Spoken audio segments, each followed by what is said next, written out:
Ahibati fillah, kita berada di zaman di mana semua orang tanpa terkecuali mereka dapat mengungkapkan isi hati mereka. Baik itu lewat lisan atau tulisan. Di mana seakan semua orang memiliki mimbar, memiliki mikrofon yang dengannya dia dapat berbicara semau dia. Sehingga kita melihat banyaknya omongan-omongan, tulisan-tulisan yang terkadang tidak terkontrol. Sehingga pemerintah sendiri kelabakan. Akhirnya muncullah undang-undang ITE. Untuk apa? Untuk memberikan kontrol. Ahibati fillah, Hasan al-Basri, seorang tabi'in, dia berkata, kunna fi aqwamin yunfiquna awraqahum wa yukhazzinuna alsinatahum. Kita sempat hidup di satu masa, di satu zaman di mana orang-orangnya mereka menginfakkan uang mereka dan menyimpan lisan mereka. Mereka banyak beramal, mereka banyak membantu, dan mereka banyak diam. Yang mereka keluarkan adalah uangnya, yang mereka simpan adalah lisan. Wa inna baqina fi aqwamin. Kita sekarang hidup di masa di mana generasinya yursiluna alsinatum. Kerjaannya ngomong doang. Lisannya dia tebar. Wa yukhazzinuna awraqahum. Tapi pelit dengan hartanya. Hartanya disimpan, ngomong doang. Ucapan Hasan al-Basri ini adalah pada abad pertama Hijriah. Bagaimana dengan zaman kita? Ahibati fillah. Kita semua tahu bahwa tujuan kita diciptakan adalah untuk mengabdi kepada Allah Azza wa Jalla. Firman Allah di surat Adz-Dzariyat yang sering kita dengar. "Wa ma khalaqtul jinna wal insa illa liya'budun." Tidaklah aku ciptakan bangsa jin dan manusia kecuali untuk beribadah.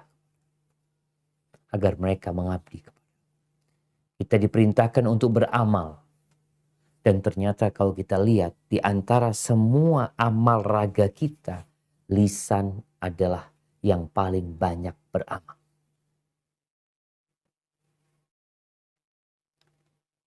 Dalam sholat, engkau bisa bedakan. Atau engkau bisa bandingkan berapa gerakan lisan dan berapa gerakan tangan. Berapa perbandingan antara gerakan lisan dengan gerakan kaki. Di setiap gerakan itu, lisan kita ikut bergerak. Allahu Akbar.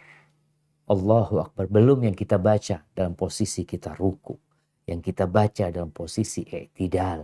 Yang kita baca lagi tatkala kita hendak sujud. Yang kita baca dengan lisan kita tatkala kita sujud.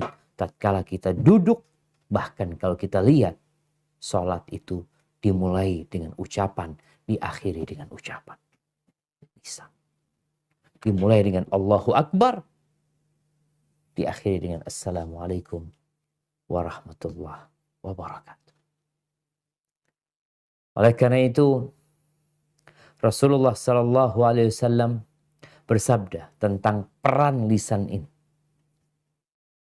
Idza asbaha ibnu Adam, fa innal a'dha'a kullaha tukaffirul lisan. Apabila datang waktu pagi, maka seluruh raga manusia ini dia mewanti-wanti lisannya. Jadi tangan, kulit pun, kepala pun, mata pun seakan berkata kepada lisan ini, ittaqillah fina. Bertakwalah engkau kepada Allah dalam urusan kita nih.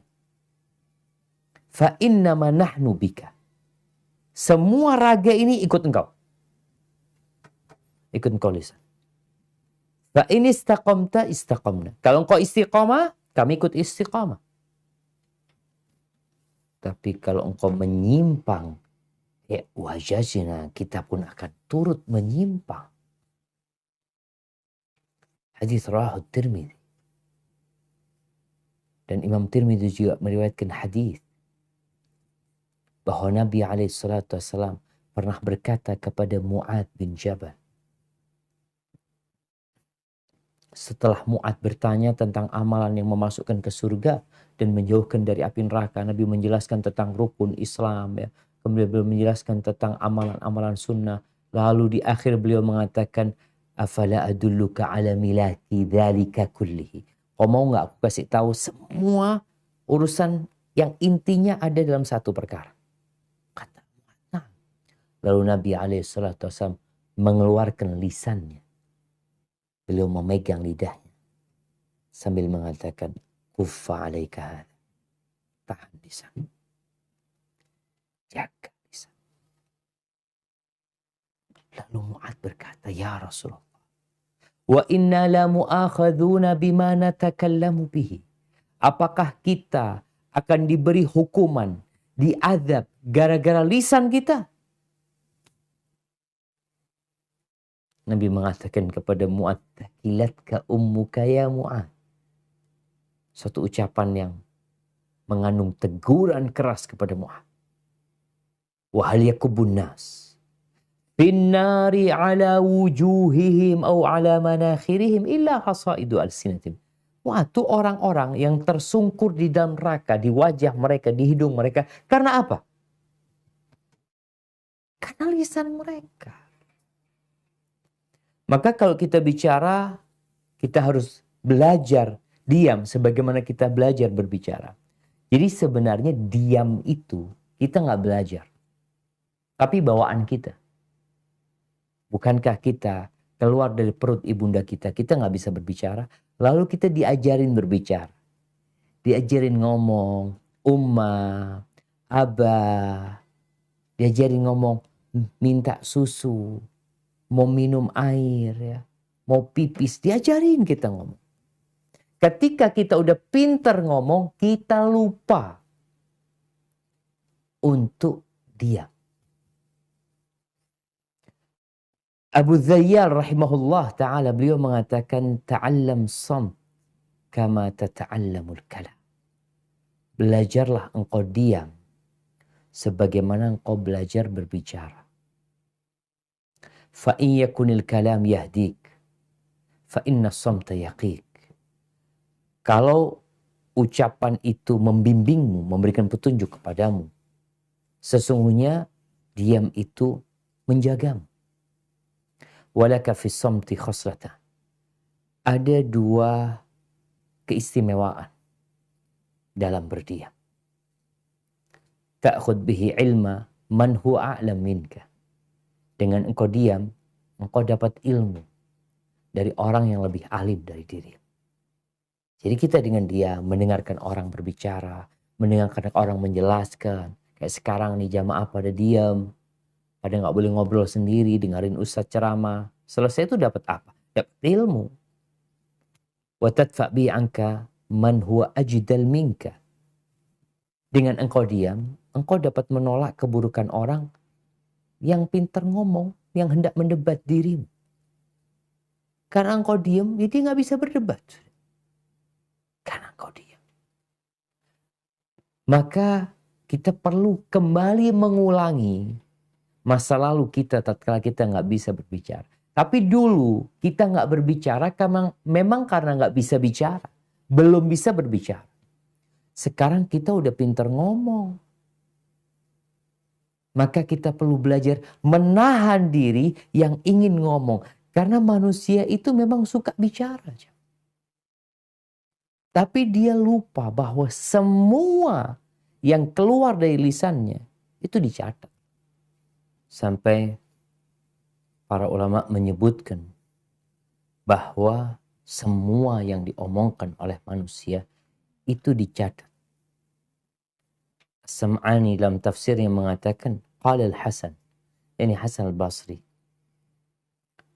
yaktubul malakani kulla syai'. Malaikat itu mencatat semua, segala sesuatu. Hatta qawlahu li jariyatihi isqinil ma. Sampai dia mengatakan kepada budaknya, ambilkan air buat aku, kasih aku air, ambilkan sandalku, berikan kepadaku pakaianku. Semuanya ditulis. Wa yuqal, dan ada yang mengatakan yuktab kullu syai' hatta safirahu bisyurbil ma. Sampai suara dia minum air, itu pun ditulis. Allah Azza wa Jal mengatakan wa inna alaikum lahafiz. Ada bersama kalian malaikat-malaikat yang selalu mengawasin kalian. Jagain kalian. Kiraman katibin. Mereka malaikat-malaikat yang mulia dan mencatat. Kalau sekarang banyak orang tidak lagi berucap dengan lisannya, tapi dengan tulisannya, maka dia lebih mempersaksikan untuk dirinya apa yang dia perbuat. Ini loh tulisanmu. Mungkin kalau aku nggak ngomong itu, ini siapa yang nulis? Engkau yang menulis. Jadi sejatinya manusia tatkala berkomentar, tatkala menulis sesuatu yang terkadang membuat keributan tulisan dia itu, sejatinya dia sedang menulis di rapot dia sendiri. Yang kelak pada hari kiamat akan dikatakan kepada kita, Iqra kitabak, baca kitabmu. Ini loh tulisanmu. Kafa binafsika al-yawma 'alaika hasiba. Cukup engkau yang mengaudit dirimu sendiri. Engkau yang menghisap dirimu sendiri. Hibati fillah. Sebuah studi yang dilakukan di Amerika. Ya nggak tahu benar apa salah. Ana hanya menukil.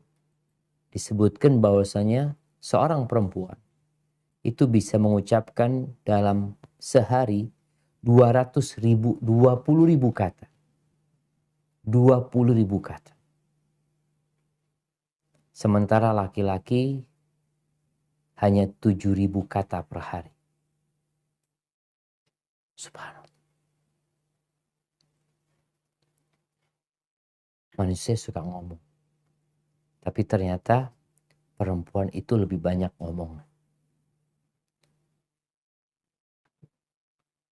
Terus masalahnya apa?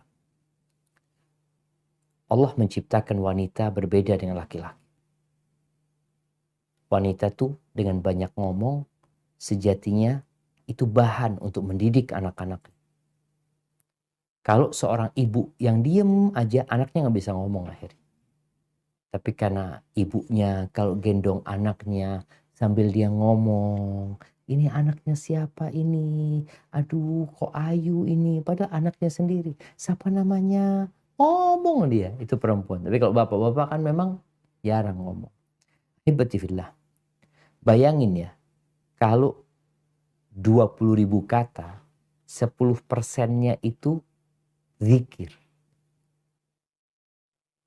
Berarti dia telah mengingat Allah 2.000 kali. Kita sehari baca subhanallah berapa kali yuk? Kalau kita baca, anggap kita 100 ya subhanallah, alhamdulillah. Terus Allahu Akbar, 100 sekali sholat. Berarti kalau 5 waktu kita udah mengucapkan 500 kali. Belum zikir-zikir yang lain. Namun banyak manusia yang ternyata omongannya itu mayan fa'il. Gak berguna. Sekarang banyak acara di televisi itu acara ngomong. Ngomong, bas. Ngundang orang untuk ngomong. Ngomong ke timur, ke barat, ke utara, ke selatan. 1,5 jam, 1 jam. Ketawa-ketawa, TV ini, TV itu. Apa nggak sadar mereka bahwa ada malaikat yang mencatat semua ucapan mereka? Dan Allah Azza wa Jalla di surat An-Nisa ayat 114 mengingatkan manusia agar mereka hati-hati kalau ngomong. Nggak ada baiknya, dari kebanyakan omongan manusia nggak ada baik. Nggak ada keuntungannya sebenarnya mereka bicara. Jadi kalau kita mikir yang kita ucapkan itu Yang pertama, ungkapan dosa. Dosa. Isinya riba, namimah, ngomongin orang, dusta. Atau yang kita omongkan itu ya nggak dosa, nggak pahala. Terus apa? Nggak ada. Omong kosong. Terus yang ketiga, ada yang omongan itu berpahala. Mana yang kita lakukan sebenarnya? Kadangkala orang ini habis Isya. Kenapa Nabi SAW melarang? Beliau membenci. Beliau membenci ngobrol ba'dal Isya. Karena orang setelah Isya itu, dia bisa ngobrol. Mau di rumah, mau di kafe, mau di mana. Dari ba'dal Isya sampai tengah malam. Kalau dia mulai ngobrolnya dari jam 8 sampai jam 12 malam, 4 jam dia ngomong. Yang terkadang omongan dia gak ada guna. Maka Allah sebutkan kecuali kalau yang diobrolkan itu bicara tentang sedekah, bicara amar ma'ruf nahi mungkar, bicara ya duduk rapat seakan-akan untuk bicara tentang masa depan, untuk memperbaiki hubungan antara orang-orang yang tidak bertegur sapa, itu baru omongan yang berguna. Umar bin Khattab radhiyallahu ta'ala anhu mengatakan, "Man kathura kalamuhu, kathura saqatuhu." Barang siapa yang banyak ngomong, banyak salahnya. Hitung aja. Semakin sering kau majelis, kumpul sama teman-teman, ngobrol, semakin banyak salah. Tapi kalau orang mau ngomong itu jaga, dia tahan dirinya. Dia mikir dulu. Kira-kira yang Ana sampaikan ini berpahala buat Ana atau enggak? Manfaat buat Ana apa tidak? Jangan-jangan Ana ngomong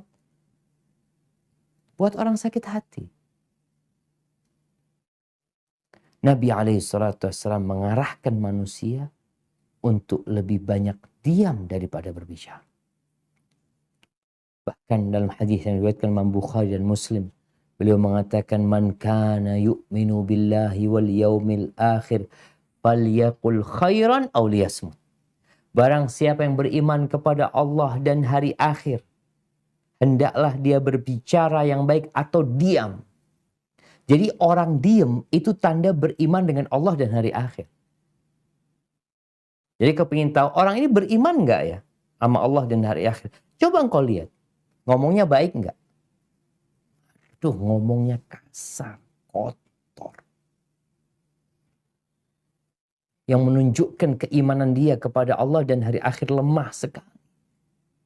Karena orang yang yakin omongan dia dicatat, yakin omongan dia akan disidangkan nanti, omongan dia dapat menyeret dia ke neraka. Kalau dia yakin dengan hal itu, dia akan tahan diri. Sekarang aja di Indonesia dengan adanya undang-undang ITE itu, mulai orang-orang ngomongnya nggak sembarangan. Mulai takut dia. Karena dia tahu ada yang dilaporkan, bahkan ada yang masuk penjara. Ada yang ditahan. Bagaimana dengan persidangan akhirat yang akan ditegakkan? Maka tanda-tanda orang beriman kepada Allah dan hari akhir, ngomongnya baik atau dia diam. Kalau dia nggak punya bahan yang untuk diobrolkan, maka dia diam. Dan nasihat buat teman-teman yang kadang-kala masih suka ngobrol, tolong engkau menjadi pembuka majelis itu dengan kebaikan. Jadi kalau awal ngobrolnya, biasanya kan mereka memang nggak ada bahan yang mau diobrolkan. Tahu-tahu, ayo duduk ke rumah. Atau di mana, ngobrol, ketemu di sana, ngopi ini itu. Biasanya mereka memang nggak ada bahan. Mau ngobrolin apa nggak ada. Maka apa yang menjadi awal pembukaan, biasanya itu yang akan diobrolkan. Maka tatkala engkau ada di tengah-tengah majelis itu, mulailah dengan kebaikan. Sehingga obrolan itu semuanya tentang kebaikan. Dan Nabi SAW bersabda dalam hadis yang diriwayatkan Imam Ahmad, man somata najah. Barang siapa yang diam, dia bisa berbicara tapi dia tahan diri. Selamat tuh orang. Kenapa? Ya orang kalau sudah banyak ngomong banyak salah. Dan kita lihat bagaimana Rasulullah SAW. Beliau manusia terindah yang pernah ada di muka bumi ini. Bagaimana gaya hidup beliau dalam urusan berbicara. Yang kita kayak mengaku sebagai umatnya, iya, contoh Nabi SAW. Yang cuma ngomong doang. Aku cinta sama Nabi. Simak ibn Harb berkata kepada seorang sahabat, Jabir bin Samurah.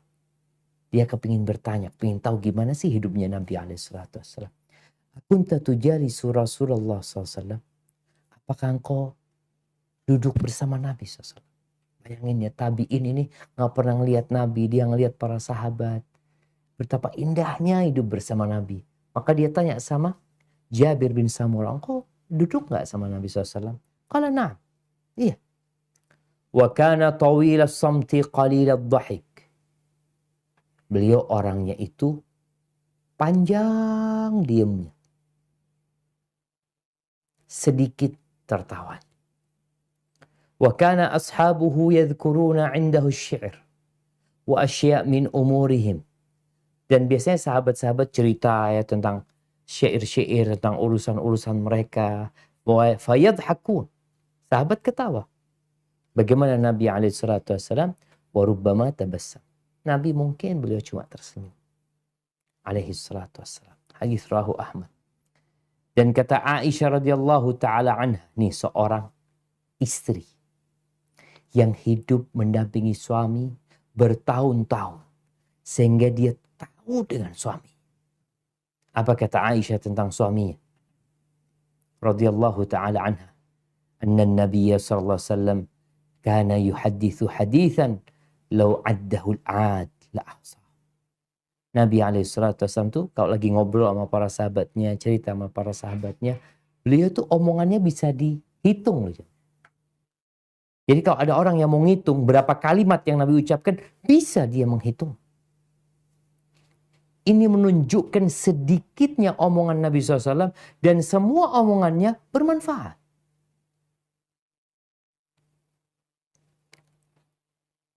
Maka kita perlu ngomong secukupnya.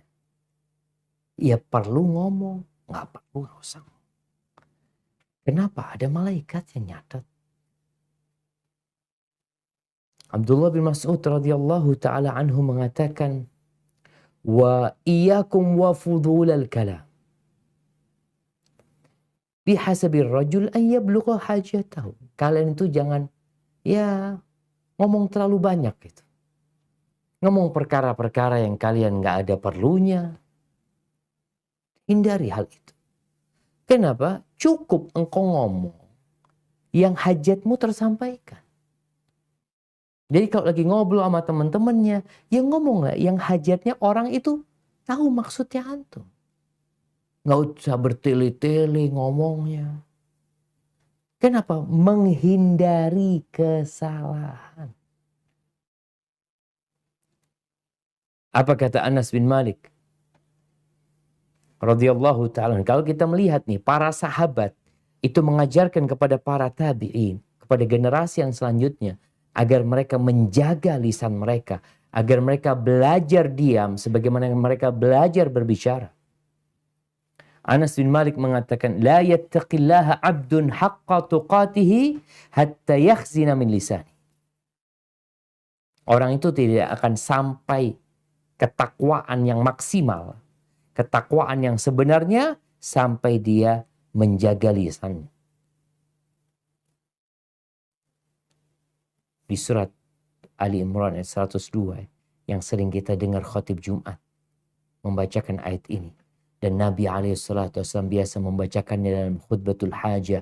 Ya ayyuhalladzina amanu ittaqullaha haqqa tuqatihi wa la tamutunna illa wa antum muslimun. Wahai orang-orang yang beriman, bertakwalah kepada Allah dengan sebenar-benarnya takwa dan jangan mati kecuali dalam kondisi Islam. Orang nggak akan sampai kepada puncak ketakwaan sampai dia menjaga lisan. Dia tahan, dia diam. Nggak ngomong terus ya. Kadang-kadang kita lihat di grup itu ada yang rame terus. Nulis ini, ngomong ini. Yang kalau kita lihat ke atas, fulan ini ngomongnya semuanya nggak ada manfaatnya. Mayanfa. Omong kosong. Yang boleh jadi mengandung unsur dosa. Humaid ibn Hilal, seorang tabi'in, mendapatkan nasihat dari Abdullah bin Amr bin As. Sahabat nih kasih nasihat kepada generasi selanjutnya. Dzar ma lasta minhu fi syai'. Tinggalkan kau yang nggak ada perlunya. Tinggalkan. Yang kau nggak ada butuhnya sama urusan itu. Wala tantik fi ma la ya'ni. Jangan ngomong yang tidak ada gunanya buat engkau. Wakhzin lisanaka kama takhzin darahimak. Simpan lisanmu sebagaimana engkau menyimpan uang. Di mana kita simpan uang? Di berangkas besi. Di dompet. Kita taruh di tempat yang tersembunyi. Jaga lisanmu seperti kau menjaga. Kenapa? Karena kita akan dihisap dengan apa yang kita ucap. Hudzaifah ibnul Yaman, seorang sahabat Nabi, dia mengatakan, innal kalama bisab'ati aghlaq. Omongan itu melalui proses 7 kunci. Ada 7 kunci sampai jadi omongan. Yang pertama apa? Idza kharaja minhu kutib. Kalau sudah keluar, ditulis. Idza lam yakhruj, lam yuktab. Kalau belum keluar, nggak ditulis. Jadi ada 7 kunci nih. Kalau sudah keluar, ya udah ditulis. Tapi kalau belum, masih di tengah, nggak jadi, maka nggak ditulis. Yang pertama al-qalb. Hati. Orang tuh kalau ngomong, dari hatinya dia ngomong. Karena lisan ini gayungnya hati. Dari hati akan keluar ke tenggorokan. Lewat amandel nih. Lewat sana. Itu yang kedua. Yang ketiga, al-lisan. Lisan itu sendiri. Kemudian yang keempat dan kelima adalah langit-langit. Mulutnya. Makanya orang kalau sumbing itu sulit dia berbicara. Kemudian kedua bibir. Kalau sudah keluar, tapi masih, orang kan ngomong kan mesti buka mulut dia. Buka kedua bibir. Tapi kalau masih belum keluar, belum bicara. Artinya prosesnya panjang sebenarnya. Maka orang yang berakal, sebelum dia mengucapkan, maka dia akan berpikir dengan hatinya. Allahu Akbar jamaah. Kita perlu menjadi muslim yang bersahaja. Kita perlu muslim yang sebenarnya.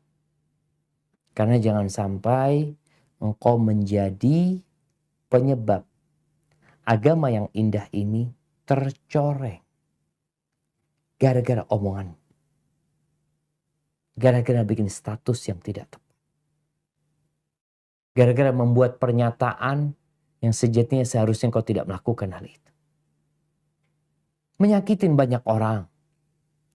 Yang Rasul Sallallahu Alaihi Wasallam, beliau bersabda dalam hadis yang diriwayatkan Imam Tabrani, afdhalul mu'minina islaman. Orang Islam yang paling mulia. Siapa?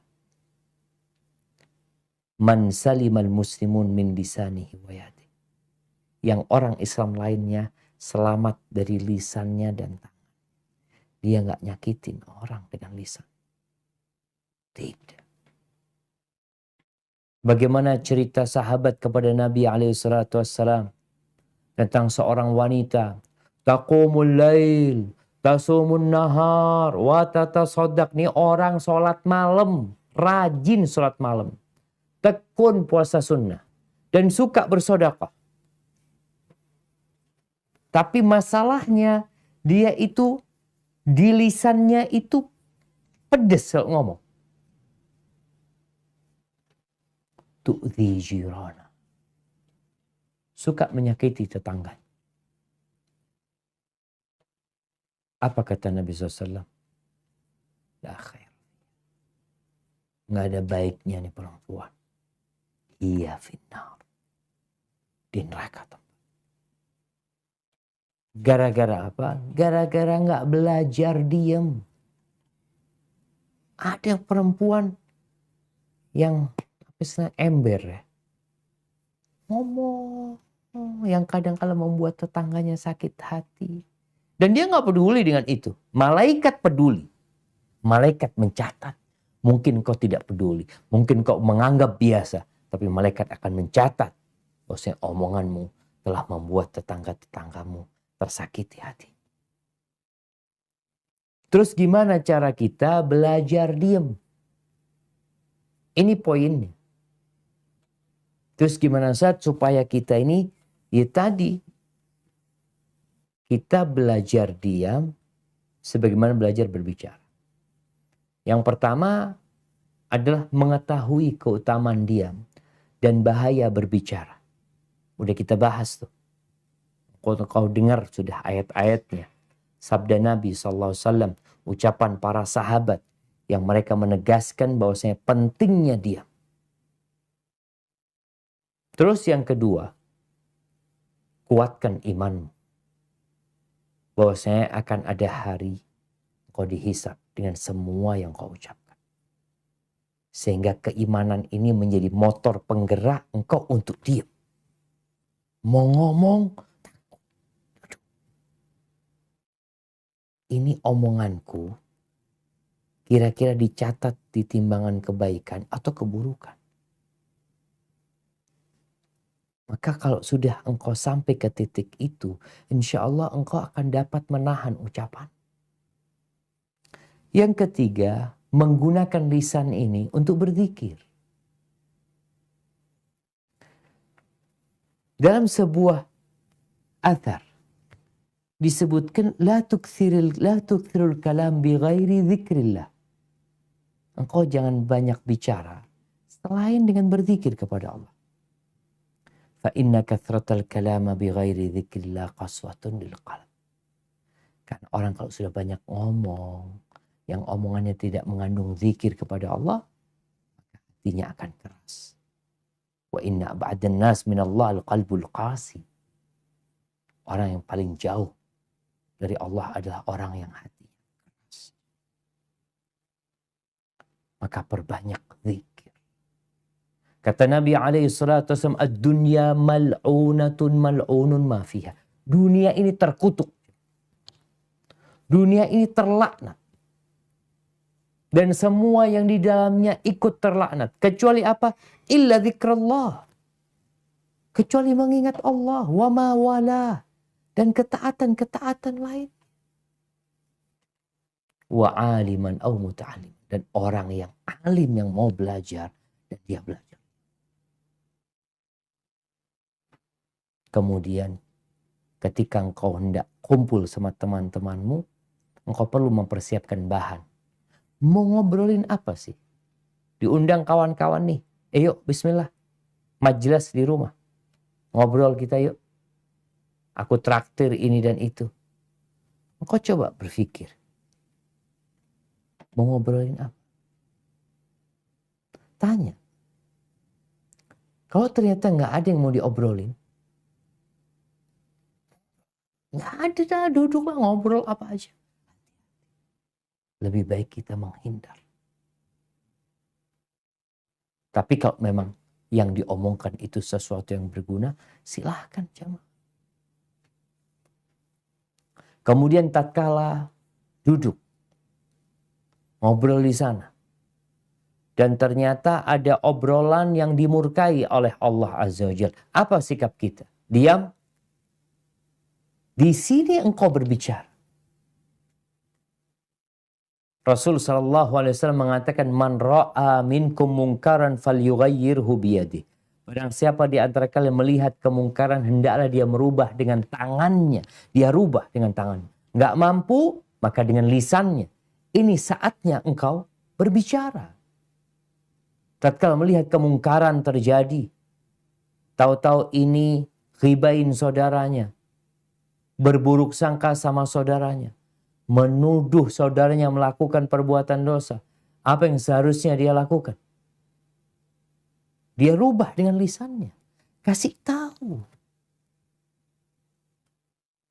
Kadangkala kita jemaah membiarkan kesalahan itu terjadi. Disinilah engkau berbicara. Ketika ada manfaatnya, engkau berbicara. Nggak ada, engkau diam. Ketika engkau tidak mampu ingkar mungkar dengan lisanmu, engkau membenci kemungkaran itu dengan hatimu, tapi konsekuensinya kau harus tinggalkan tempat itu. Tinggalkan tempat itu. Kenapa? Karena Allah udah gak ridho dengan adanya kemungkaran yang terjadi lalu engkau mendiamkannya. Kemudian ahibati fillah, ketika selesai ngobrol sama teman-teman kita, jangan lupa untuk membaca doa kafaratul majlis. Yang mungkin di situ ada omongan yang kurang berguna, omongan yang tidak seharusnya diucapkan. Karena doa kafaratul majlis itu bukan untuk selesai kajian ya. Bukan. Tapi untuk selesai ngomong. Selesai kita kumpul sama kawan-kawan kita. Ingatkan kalau mau pergi, jangan lupa baca doa kafaratul majlis semua. Bukan ucapan yang dipimpin bersama. Enggak, setiap orang mengucapkannya. Dengan lisan yang penuh dengan keyakinan dengan hatinya. Dia memohon kepada Allah Azza wa Jal. Subhanakallahumma bihamdika. Asyhadu an la ilaha illa anta astaghfiruka wa atubu ilaih.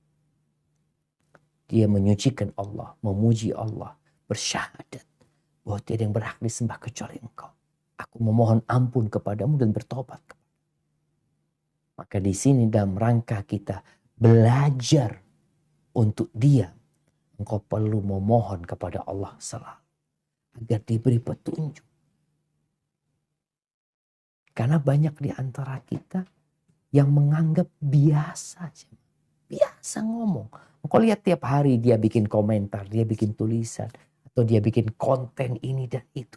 Tanpa pernah berpikir bahwa semuanya dicatat. Semuanya akan dimintain pertanggungjawab. Apakah kita sudah siap mempertanggungjawabkan sekarang?